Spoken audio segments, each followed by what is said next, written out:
देवों की पावन स्थली उत्तराखंड से मैं Dinesh Chand Tiwari JD small learning पे आप सभी साथियों का स्वागत करता हूं। दोस्तों, आपको विदित है कि हमने कक्षा 10वीं के हिंदी मीडियम के विद्यार्थियों के लिए मैथमेटिक्स की एक सीरीज शुरू की है, जिसमें हम पढ़ रहे हैं पी वाई क्यूज को, और उसी कड़ी में हम अपना चैप्टर पढ़ रहे हैं निर्देशांक ज्यामिति।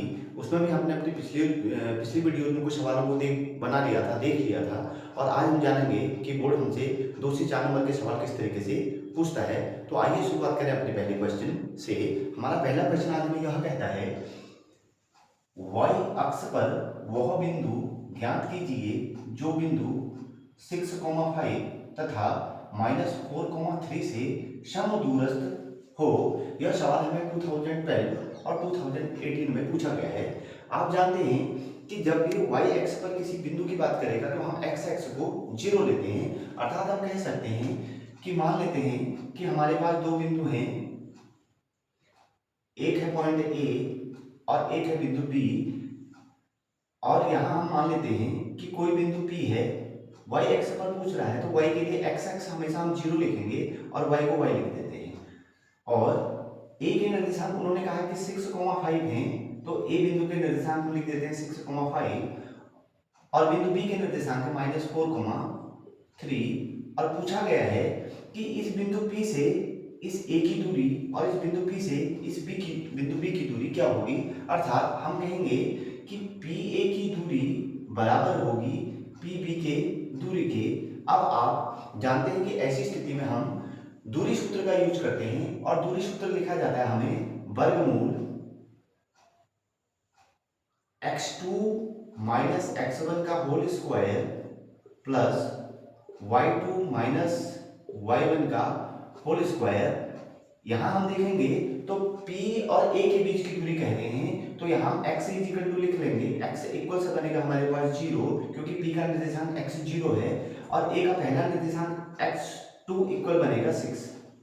ऐसे ही हम यहाँ P में y का निर्देशांक देखेंगे तो y1 इक्वल बनेगा हमारे पास y, और y2 इक्वल बन जाएगा यहाँ A का निर्देशांक 5।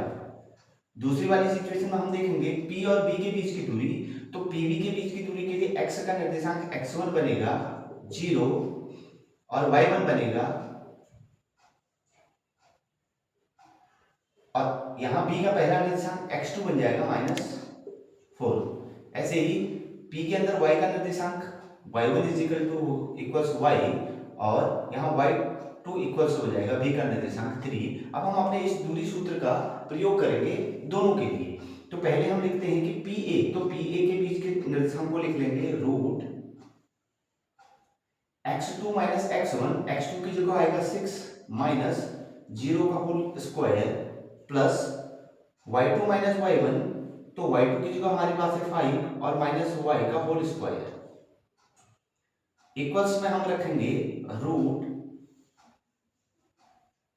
P और B के बीच की दूरी, ये है PA के बीच की दूरी, और यहां हम बराबर में लिख लेते हैं इसी को PB के बीच की दूरी। दोनों दूरियों को एक ही साथ निकाल लेते हैं। तो PB के बीच की दूरी जब हम निकालेंगे तो x2 माइनस x1, तो x2 की जगह हमारे पास है -4 0 का होल वर्ग प्लस 3 माइनस y का होल वर्ग, 3 माइनस, थोड़ा छोटा,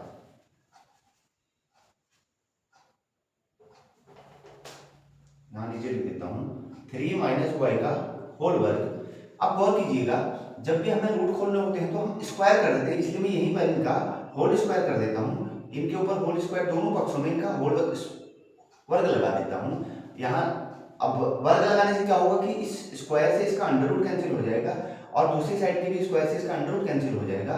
तो हम कहेंगे 6 माइनस 0, तो 6 में से 0 को माइनस कर दीजिए, हो गया 6 का स्क्वायर प्लस 5 माइनस y का होल स्क्वायर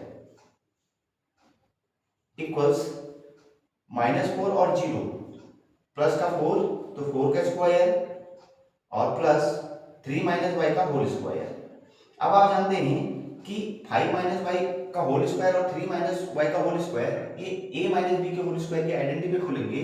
तो इसको खोलते हैं, हम लिखेंगे 6 का स्क्वायर 36 प्लस 5 का स्क्वायर 25 अर्थात a स्क्वायर माइनस 2ab, तो 2 इंटू 5 10 और into y 10y, minus minus plus तो y स्क्वायर इक्वल 16, 4 का स्क्वायर 16 प्लस 3 का स्क्वायर 9, क्योंकि a स्क्वायर बोलेंगे फिर पुनः 2ab, तो 3 2 6 और माइनस y, तो minus 6y plus y square.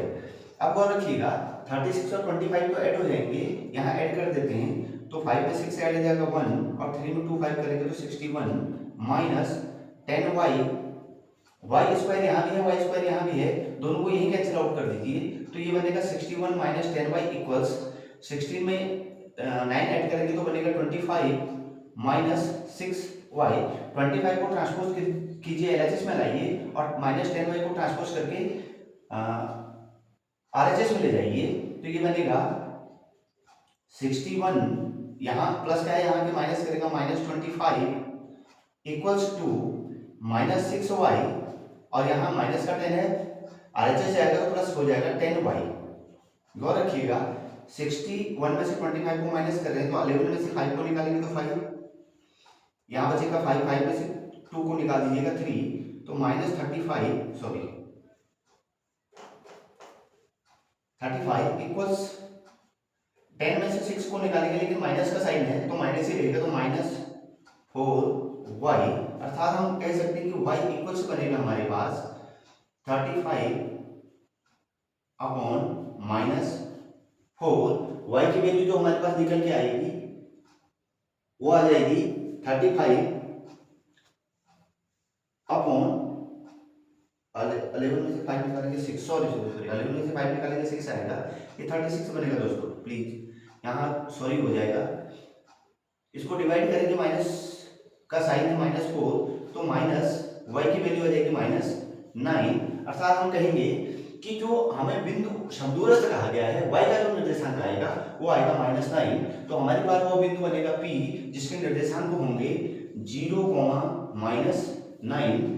थोड़ा ध्यान रखिएगा यहाँ 61 माइनस 25 है, तो 11 में से अगर 5 को निकालेंगे तो 6 आएगा, मेरी गलती से मैंने 5 बोल दिया था, तो हमारे निर्देशांक निकल के आगे 0, माइनस 9। इस तरीके से हमारा पहला क्वेश्चन सॉल्व हुआ। अब हम चलते हैं अपने दूसरे सवाल की तरफ। हमें दूसरा सवाल यह कहता है बिंदुओं -3, 10 एवं 6, -8 को मिलाने वाले रेखाखंड को बिंदु -1, 6 किस अनुपात में विभाजित करेगा? यह क्वेश्चन 2011, 2013, 2014 में कंटिन्यू पूछा गया सवाल है। ध्यान रखिएगा बिंदुओं -3, 10 एवं 6, -8 को मिलाने वाले रेखाखंड को बिंदु -1, 6 किस अनुपात में विभाजित करेगा? तो हम मानते हैं कि हमारे पास कोई बिंदु है P और बिंदु के निर्देशांक है -1, 6 और बिंदु यहां मान लेते हैं हम A के निर्देशांक हमें दे रखे हैं -3, 10। दूसरी सिचुएशन में हमें दे रखा है बिंदु B मान लेते हैं और B के निर्देशांक दे रखे हैं 6, 8। अब गौर रखिएगा इन्होंने यह कहा कि जो यह बिंदु P है यह इन दोनों को किस अनुपात में विभाजित करेगा, तो यहाँ हमारे पास सूत्र बदलेगा और हम यहाँ विभाजन सूत्र का यूज करेंगे। विभाजन सूत्र हमें कहता है x = m1x2 plus m2x1 divide by m1 plus m2, और y के लिए भी हम यही लिखते हैं y = m1y2 plus m2y1 divide by m1 plus m2। यहाँ m1 m2 है ये हमारे पास अनुपात आएगा, तो हम मान लेते हैं कि इसका अनुपात है k/1, अर्थात हम m1 की जगह k यूज करेंगे और m2 की जगह हम 1 यूज करेंगे। अब हम अपने इसी विभाजन सूत्र का यूज करेंगे और बताएंगे कि यह इसको किस अनुपात में विभाजित करेगा। तो पहले x के लिए देखें तो a का पहला निर्देशांक हम लिखेंगे x1 इक्वल से हमारे पास -3 और a का दूसरा निर्देशांक y1 इक्वल से है 10। ऐसे ही यहाँ b का निर्देशांक हम देखेंगे तो x2 पहला निर्देशांक लिखा जाएगा x2 = 6 और y2 इक्वल्स लिखा जाएगा हमारे पास 8, और जो विभाजन m1:m2 है जो हमसे पूछा गया है वो हमने ले लिया k/1। तो हम ले लेते हैं पहले x के लिए। ध्यान रखिएगा x इक्वल्स हम लिखेंगे, यहां हमें x की वैल्यू दे दी गई है, m1 की वैल्यू हमारे पास है, x की वैल्यू है -1 और y की वैल्यू है 6, तो -1 इक्वल लिखेंगे, -1 इक्वल से बनेगा हमारे पास जैसा सूत्र कहा गया कि m1 की जगह हमने ले रखा है k, तो k इंटू m2 x2 की वैल्यू हमारे पास 6 है तो लिखेंगे 6 प्लस पुनः उन्होंने कहा m2 की जगह हमारे पास है 1 तो हम लिखेंगे 1 इंटू x1 की जगह हमारे पास है -3 डिवाइडेड बाई k प्लस 1। ध्यान रखिएगा k प्लस 1 को इंटू -1 से करेंगे तो यह बनेगा -k, क्योंकि माइनस का k के साथ मल्टीप्लाई करेंगे -k, और ये -1 और ये बीच का प्लस मल्टीप्लाई करेंगे तो -1 इक्वल्स k और मल्टीप्लाई 6 का करेंगे तो बनेगा 6k, ये प्लस है और ये माइनस में है तो प्लस माइनस माइनस हो जाएगा -3। अब ध्यान रखिएगा इस 6k को ट्रांसपोज करके हम LHS लेके आ रहे हैं तो -k -6k, क्योंकि यहाँ ये पॉजिटिव का था तो माइनस का हो गया, इक्वल्स ये -3 है और ये माइनस का 1 है, ये ट्रांसपोज हो गया RHS जा रहा है तो प्लस में हो जाएगा +1। तो आप कहेंगे देखिए दोनों माइनस माइनस में -k और -6k तो प्लस ऐड होके हो गया -7k, इक्वल्स बनेगा -3 में से 1 को माइनस प्लस को सॉल्व करेंगे तो -2 आएगा, दोनों के माइनस यही कैंसिल कर देते हैं तो k इक्वल से बनेगा हमारे पास 2/7। यह हमारे इस क्वेश्चन का आंसर बनेगा, अर्थात हम कहेंगे कि वह अनुपात पूछा गया है तो अनुपात आएगा 2:7। आप इसी क्वेश्चन को y की वैल्यू से भी सॉल्व करेंगे तो भी आपके अनुपात यही बन के आएगा 2:7, अर्थात हमारा क्वेश्चन नंबर 2 सॉल्व हुआ। अब हम चले अपने क्वेश्चन नंबर 3 पे। क्वेश्चन नंबर 3 यह कह रहा है y के वह मान ज्ञात करें जिसके लिए बिंदु P 2, -3 और Q 10, -1 के बीच की दूरी 10 मात्रक है। ध्यान रखिएगा जो हमने दूरी सूत्र अपना क्वेश्चन नंबर 1 में सॉल्व किए यूज किया है वही यूज करेंगे, बस यहाँ ध्यान रखिएगा उन्होंने ये कहा कि इनके बीच की दूरी जो है वो 10 मात्रक के बराबर है। तो चलिए सवाल को बनाते हैं और समझने की कोशिश करते हैं। यह सवाल हमें वर्ष 2019 में पूछा गया सवाल है। इस सवाल को बनाने के लिए y के वह मान ज्ञात करें जिसके लिए p 2, -3 और q 10, y के बीच की दूरी 10 मात्रक है। ध्यान रखिएगा बिंदु P, तो x1 की वैल्यू रख लेते हैं बिंदु P से, x1 इक्वल हो जाएगा 2 और y1 इक्वल हो जाएगा -3। ऐसे ही Q के बिंदु से हम x1 इक्वल लिखेंगे 10 और y1 इक्वल लिख देंगे यहाँ y2 इक्वल्स लिखेंगे y। अपना दूरी सूत्र यूज करेंगे और दूरी सूत्र दोनों के लिए यूज करेंगे। तो ध्यान रखिएगा हमने लिखा दूरी सूत्र का यूज करते हुए √x2 - x1 का होल स्क्वायर, अर्थात 10 - 2 का होल स्क्वायर। हम लिखेंगे 10 - 2 का whole square plus y2 - y1 का होल स्क्वायर, y -3 का होल स्क्वायर। अब ध्यान रखिएगा यहाँ पर सवाल पे उन्होंने यह कहा है कि y के वह मान ज्ञात करें जिसके लिए 2, -3 और q 10, y के बीच की दूरी 10 मात्रक है, तो अर्थात इनके बीच की दूरी है 10 के बराबर। अब आप जानते हैं कि जब भी हमें इस तरीके से इसको सॉल्व करना होगा तो चलिए पहले छोटा कर ले फिर और आगे बढ़ जाएंगे। तो हम इसको अंडर रूट कर देते हैं, और नहीं तो मैं यही कर देता हूँ, दोनों पक्षों में मैं वर्ग कर देता हूँ, दोनों पक्षों का वर्ग। चलिए अगली लाइन में 10 में से 2 को निकालिएगा, 8 का स्क्वायर प्लस दोनों माइनस माइनस प्लस हो जाएंगे तो y + 3 का होल स्क्वायर इक्वल्स 10 का 10 लिखेंगे। अब हम ये करेंगे कि दोनों पक्षों का वर्ग करेंगे, क्योंकि हमें यहाँ से रूट को कैंसिल करना है। इन सवालों में थोड़ा ध्यान दीजिएगा कि हम बार बार रूट के ऊपर स्क्वायर लगा रहे हैं, इसका मतलब ये है कि हम रूट को कैंसिल आउट कराना चाह रहे हैं। तो आप पेपरों में इस बात का ध्यान रखिएगा। तो दोनों पक्षों का हम वर्ग कर देते हैं, यहाँ 10 का भी वर्ग कर देते हैं। वर्ग करते ही इस 2 से ये स्क्वायर रूट कैंसिल हो गया, तो ये बचेगा 8 का स्क्वायर बनता है 64 प्लस y + 3 का होल स्क्वायर, a + b के होल स्क्वायर के आइडेंटिटी से खोल रहे हैं, तो a स्क्वायर y का स्क्वायर प्लस 2ab, तो 2 × 3 6 और इंटू y 6y प्लस 3 का स्क्वायर 9 = 100। गौर रखिएगा इसको सॉल्व कर रहे हैं तो 64 में हम 9 ऐड कर देंगे तो ये बन जाएगा आपके पास y² प्लस 6y प्लस 9 में 4 करेंगे तो 13 और 6 में 1 करेंगे 73 = 100। अब हम इसको लिखेंगे y² प्लस 6y इक्वल्स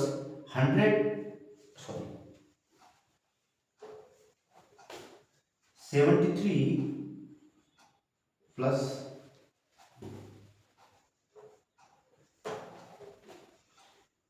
73 और अंदर लेके आएंगे 100 को LHS में, तो -100 इक्वल्स टू 0 कर देंगे।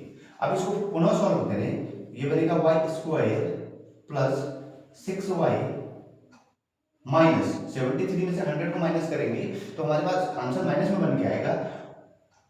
10 में से 3 को निकालेंगे तो 7 और 9 बचेगा, 9 में से 7 को निकालेंगे 2, 27 इक्वल्स 0। अब जरा गौर रखिएगा, क्या ax² plus bx plus c equals 0 ये द्विघात समीकरण का एक रूप बन के आ गया। जब ऐसा रूप आ जाता है तो आप जानते हैं कि हम गुणनखंड विधि का यूज करते हैं और उसमें भी हम मध्य पद विखंडन लगा देते हैं। तो हम इसका मध्य पद विखंडन कर रहे हैं। 27 के फैक्टर करते हैं जल्दी से। 27 के फैक्टर देखिएगा, 3 3 जा 9, 3 3 जा 9 क्योंकि 3 9 जा होगा और 3 1 जा 3, तो फैक्टर बन गया है 3 3 3। अब इन तीनों को इस तरीके से मिलाना है कि हमें हमारा मिडिल का टर्म मिल जाए और मिडिल का टर्म हमारे पास आया है प्लस का 6y, तो हम 3 3 का एक पेयर बना लेते हैं और एक का 3 बना लेते हैं। तो 9 में से अगर हम 3 को माइनस कर दें तो हमारे पास 6y बन के आएगा। तो हम इसको पुनः लिखते हैं y² plus 9 minus 3 into y minus 27 equals to 0। अब आप जानते हैं इस ब्रैकेट को खोल देते हैं तो y² प्लस 9 का y के साथ इंटू 9y माइनस 3 का y के साथ minus 3y minus 27 equals to 0।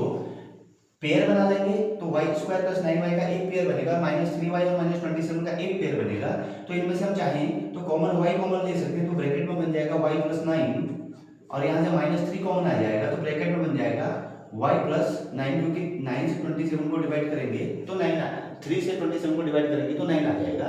अब आप पुनः जानते हैं कि आपके पास उभय निष्ठ आ गया y प्लस 9 इक्वल से 0 कर दीजिए तो y इक्वल से बन जाएगा आपके पास -9, क्योंकि प्लस का ट्रांसपोज होके RHS जाएगा। ऐसे ही y माइनस 3 दूसरा बना है, y माइनस 3 इक्वल से 0 कर दें तो y इक्वल से बनेगा हमारे पास माइनस का ट्रांसपोज होके जाएगा 3। तो आप यह कह सकते हैं कि y के वे दो मान हो सकते हैं, या तो हो सकता है -9 और या हो सकता है 3, जिनके बीच की दूरी होगी फिर 10 मात्र। दोस्तों आपने देखा कि क्वेश्चन नंबर 3 को हमने किस तरीके से सॉल्व किया। अब हम चलें अपने क्वेश्चन नंबर 4 पे। 4 हमें यह कहता है उस बिंदु के निर्देशांक ज्ञात कीजिए जो बिंदुओं 6, -9 और 4, -6 को मिलाने वाले रेखाखंड को 3:4 में अंतः विभाजित करता है। यह सवाल भी हमसे 2018 में पूछा गया है। जैसा सवाल हमारा क्वेश्चन नंबर 2 था, सेम उसी तरीके का हम विभाजन सूत्र इस्तेमाल करेंगे और उस सवाल का हल कर देंगे। तो हल करते हैं सवाल को भी जल्दी से ध्यान रखिएगा। जैसा कहा गया है उस बिंदु के निर्देशांक ज्ञात कीजिए जो बिंदुओं 6, 9 अर्थात x1 की वैल्यू हमारे पास है 6 और y1 की वैल्यू है हमारे पास -9। इसी तरीके से दूसरा बिंदु है x2 की वैल्यू है हमारे पास 4 और y2 की वैल्यू है हमारे पास -6 को मिलाने वाले रेखाखंड को 3:4 अर्थात यहाँ m1 रेशियो m2 अर्थात m1 अनुपात m2 दे दिया है 3:4। m1 की जगह वैल्यू पुट करेंगे 3 और m2 की जगह वैल्यू पुट करेंगे 4 और सूत्र रहेगा x m1 x2 m2 x1 divided by m1 m2 और y के लिए लिखेंगे m1 y2 m2 y1 upon m1 m2। तो चलिए शुरुआत करें। m1 की जगह हम यूज करेंगे 3 इंटू x2 की वैल्यू है 4 प्लस x के लिए लिख देते हैं, इसके आगे x कर देता हूं ताकि ध्यान रखिए हमें। x इक्वल्स हमने बोला m2 x1, तो m2 की जगह आ गया हमारे पास 4 और x1 की जगह आ गया 6 डिवाइडेड बाय 3 + 4। x इक्वल्स बनेगा 4 3 जा 12 प्लस 6 4 जा 24 अपॉन 7। ऐड कर दीजिए, 4 में 2 ऐड कर दीजिए 6 और 1 3 36 डिवाइडेड बाय 7 अर्थात x की वैल्यू आ गई 36 अपॉन 7। ऐसे ही हम y का निर्देशांक निकालेंगे तो y इक्वल्स बोलेंगे वही फॉर्मूला हमारे पास m1 की वैल्यू हमारे पास है 3, तो 3 और y2 की वैल्यू है -6 प्लस m2 की जगह हम यूज करेंगे 4 और y1 की जगह यूज करेंगे -9 डिवाइड बाई 3 + 4। इसको सॉल्व आउट करें तो y इक्वल से बनेगा 6 3 जा 18, माइनस का 18 है तो माइनस रखेंगे, प्लस 9 4 जा 36 -36 अपॉन 7, 6 3 जा 18 और प्लस 6 3 जा 18, ये माइनस का 6 नहीं है दोस्तों, ये 6 पॉजिटिव का है। 6 3 जा 18, 36 में से 18 को माइनस कर दीजिए तो y इक्वल्स बनेगा आपके पास -18 अपॉन 7। अतः आप कहेंगे कि उस बिंदु के निर्देशांक होंगे 36 अपॉन 7 और -18 अपॉन 7, जो 6,9 और 4,-6 को मिलाने वाले रेखाखंड को 3:4 में विभाजित करेगा। तो उसके निर्देशांक निकल के आएंगे, दो निर्देशांक आएंगे, एक आएगा 36/7 और अगेन आएगा -18/7। तो आपने देखा कि बोर्ड हमसे किस तरीके के सवालों को पूछा जा रहा है। यह एक क्विक रिवीजन की सीरीज है जो आपको मदद करेगी आपकी तैयारी को और मजबूती देने में। तो तब तक आप अपनी तैयारी को मजबूत रखें, हमारे चैनल पे बने रहें। Thank you very much.